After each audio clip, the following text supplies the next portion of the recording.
I think I'll tell you the truth. There's a certain man on this boat that I don't like.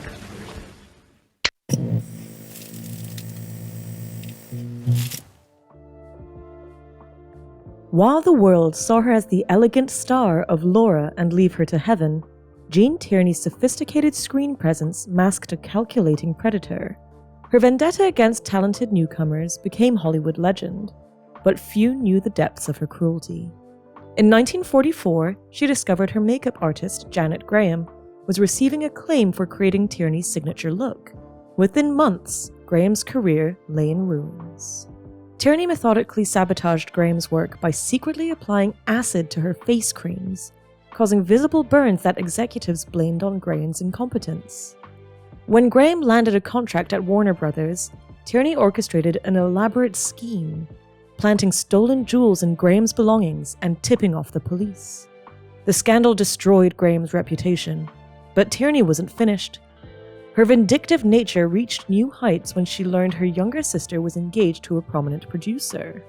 Tierney, jealous of her sister's happiness, systematically destroyed the relationship by fabricating evidence of infidelity, complete with forged letters and staged photographs.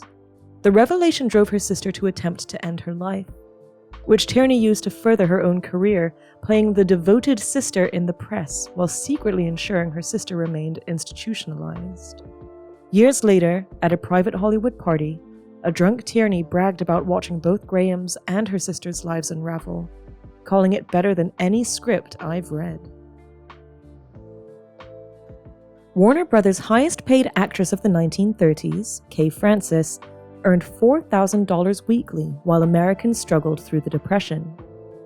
Her sophisticated public image concealed a woman who delighted in destroying young talents. Francis perfected the art of the helpful mentor, taking promising actresses under her wing, only to systematically dismantle their confidence and careers. She deliberately taught incorrect techniques, sabotaged their wardrobe fittings, and spread vicious rumors about their private lives. Her most sinister scheme targeted rising star Barbara Stanwyck in 1933. Francis invited Stanwyck to her home, supposedly to discuss a potential collaboration. During their tea, Francis watched as Stanwyck became violently ill. Doctors later found traces of a rare, slow-acting poison in her system. While nothing was proven, Francis kept the teacup as a trophy, displaying it prominently in her home office. This wasn't an isolated incident. 3 other promising actresses suffered similar accidents after crossing Francis. Her reign of terror extended beyond poisonings. She maintained a network of informants throughout the studio system, gathering compromising information on anyone who might threaten her position. When a young costume designer refused her advances, Francis arranged for evidence of communist sympathies to be discovered in his apartment. He was blacklisted and never worked in Hollywood again. When questioned about these incidents years later, she simply replied, "Some people weren't meant for stardom."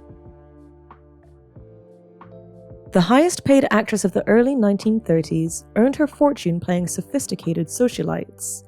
But off-screen, Bennett was Hollywood's master of psychological warfare. Her speciality was learning her victims' deepest traumas, then exploiting them with surgical precision. When working with Joan Crawford on Our Blushing Brides, Bennett discovered Crawford's childhood fear of dolls stemming from abuse in her past. She began leaving mutilated dolls around the set, each posed to recreate Crawford's traumatic memories, complete with handwritten notes referencing specific incidents from Crawford's childhood. Crawford suffered a complete nervous breakdown during filming. Goodness me, why can't you be more exciting? What's the matter with you? Bennett's sadistic streak extended to her own family. When her sister landed a starring role Bennett had wanted, she orchestrated a campaign of terror, hiring people to call her sister at all hours describing accidents happening to her children. The constant psychological torture led to her sister having an emotional collapse and being replaced in the film by Bennett herself. Her most calculated act came at her sister's engagement party. After learning her future brother-in-law had a severe shellfish allergy, Bennett laced his champagne with shellfish extract. As he went into anaphylactic shock, Bennett delayed calling for help, watching with fascination. While he survived, the incident was quietly buried by the studio, adding to Bennett's growing collection of accidents that befell those who crossed her. The star of the Maltese Falcon maintained detailed diaries that became Hollywood's most feared objects. Unlike typical Hollywood diaries, Astor's volumes contained methodically gathered evidence of her colleagues' darkest secrets, which she weaponized with precision. She particularly enjoyed destroying marriages, using her knowledge to orchestrate elaborate scenarios that would tear couples apart. When a director's wife confronted her about an affair, Astor responded by revealing the wife's secret abortion to her conservative family, leading to her complete ostracization. After a young actor rejected her advances, she threatened to expose both his homosexuality and his Jewish heritage to the violently anti-Semitic studio head. Her most horrific act came in 1936, when her stunt double, Betty Andrews, began receiving speaking role offers. Astor spent weeks studying the stunt rigging, learning its vulnerabilities. During a dangerous high fall scene, she sabotaged the safety equipment. Andrews survived, but was left permanently paralyzed. In her diary, Astor coldly noted, "Betty won't be needing those dialogue coaching sessions anymore." When police investigated, Astor used her collection of secrets to ensure multiple false witnesses supported her alibi. The case was quietly dropped, adding another victory to Astor's diary. Hollywood's secret prisoner built her career playing sweet Southern belles while systematically eliminating her competition through mysterious illnesses. Between 1932 and 1935, 3 rising actresses who competed with Hopkins for roles suffered inexplicable symptoms during production. Studio investigators discovered a pattern. Each victim had received a special welcome gift from Hopkins before falling ill. Her dressing room revealed a carefully organized collection of toxic substances disguised as beauty products, but studio executives buried the evidence to avoid scandal. Hopkins' most calculated attack targeted Bette Davis, after losing the lead role in Jezebel to her. She sent Davis a luxurious box of imported chocolates as congratulations. Davis's maid accidentally ate one and became violently ill within hours. Laboratory analysis revealed the chocolates contained a rare South American plant toxin that was virtually untraceable. When Davis confronted her, Hopkins simply smiled and said, "What a shame about your maid. You really should be more careful about accepting gifts from admirers." Her reign of terror extended beyond poisoning. She maintained a network of corrupt doctors who would declare her victims mentally unfit if they threatened to expose her. One actress who survived a poisoning attempt was quickly committed to an asylum after experiencing paranoid delusions about being poisoned. MGM's promising starlet of the 1930s perfected a uniquely cruel method of destroying competition. She deliberately addicted young actresses to drugs, then used their dependence to control and ultimately destroy them. Bruce would first identify talented newcomers who might threaten her position, then befriend them, presenting herself as a nurturing mentor who understood the pressures of Hollywood. She specifically targeted vulnerable actresses dealing with anxiety or stage fright, offering them special pills to help them cope.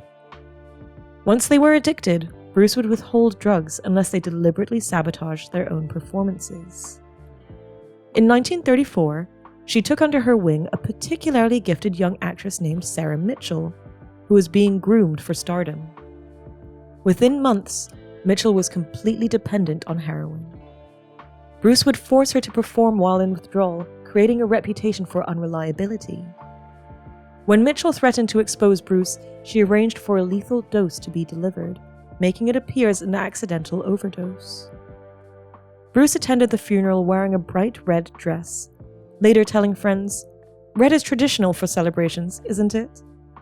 Studio documents revealed she had similarly destroyed at least 5 other promising careers through addiction and manipulation.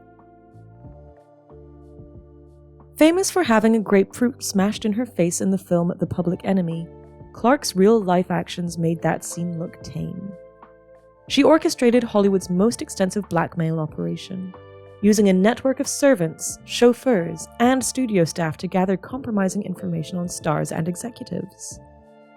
Her operation went beyond simple scandal-mongering. She specialized in arranging compromising situations, then having them photographed. When a young starlet threatened Clark's leading role in a major production, she orchestrated an elaborate scheme involving doctored photographs and a married producer. The resulting scandal destroyed not only the starlet's career, but also her marriage. Clark's true evil emerged in how she handled threats to her operation. When her maid uncovered evidence of the blackmail ring, Clark staged an event that made it seem as though she had attempted to harm herself. Private letters discovered years later revealed she had forced the maid to write a note at gunpoint before pushing her from a hotel window. The incident was quietly buried by studio fixers, but Clark kept the note as a trophy, occasionally showing it to potential threats as a friendly warning. Her network extended into law enforcement, ensuring any investigations into suspicious deaths around her were quickly closed. The Oscar-winning actress of In Old Chicago ran what became known as Brady's destruction service among Hollywood insiders. For the right price, she would systematically destroy any marriage or relationship in the film industry. Her methods went far beyond spreading rumors or arranging compromising situations. Brady would spend months, sometimes years, carefully orchestrating a target's complete psychological breakdown.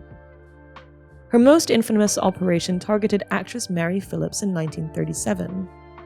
After Phillips landed a role that Brady wanted, Brady began an elaborate gaslighting campaign. She hired people to break into Phillips' house at night and slightly move furniture, change clock times, and leave mysterious objects. She arranged for Phillips to receive calls from people claiming to be dead relatives. Brady even bribed Phillips' housekeeper to slowly poison her food with small amounts of hallucinogenic substances. Within 6 months, Phillips was experiencing complete mental breakdowns on set.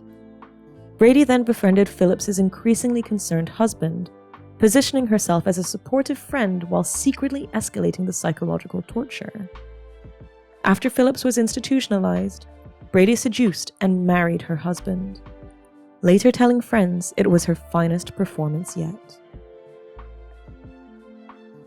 Known as the Queen of the B-movies, Judge's 7 marriages each ended with her husbands mysteriously losing their fortunes, but that barely scratched the surface of her evil. She discovered certain studio executives had a taste for underage girls, and instead of exposing them, built a trafficking operation that would make her Hollywood's most feared puppet master. Judge would identify desperate young actresses, promise them stardom, then force them into compromising situations with powerful men, secretly photographing everything. By 1938, she controlled half of Hollywood's decision-makers through blackmail.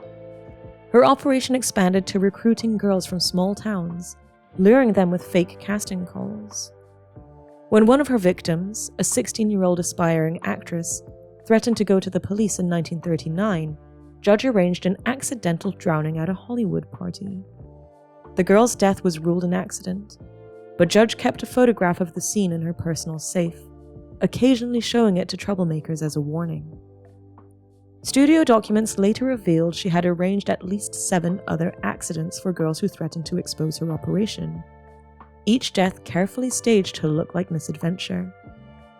Judge maintained her public image as a glamorous actress while running what one private investigator called Hollywood's darkest secret. Paramount's leading lady of the early talkies appeared to be the perfect Hollywood star, but she ran what became known as the Dark Star Ring, targeting young actresses with dying relatives. She would identify vulnerable newcomers struggling with medical bills, offer financial assistance for their loved ones' care, then demand unthinkable acts as repayment. Those who refused found their relatives' care mysteriously terminated. Private papers discovered in a hidden wall safe revealed Chatterton had deliberately arranged for substandard medical care, ensuring these relatives remained sick enough to maintain her control over the actresses. She kept detailed logs of each victim's breaking point, noting how long it took before they agreed to her demands. When one actress's mother showed signs of recovery, Chatterton had her special nurse administer toxic substances to worsen her condition. Her most horrific act came when a prominent actress threatened to expose the operation. Chatterton arranged for both the actress and her critically ill mother to receive lethal doses of morphine, staging it as a murder.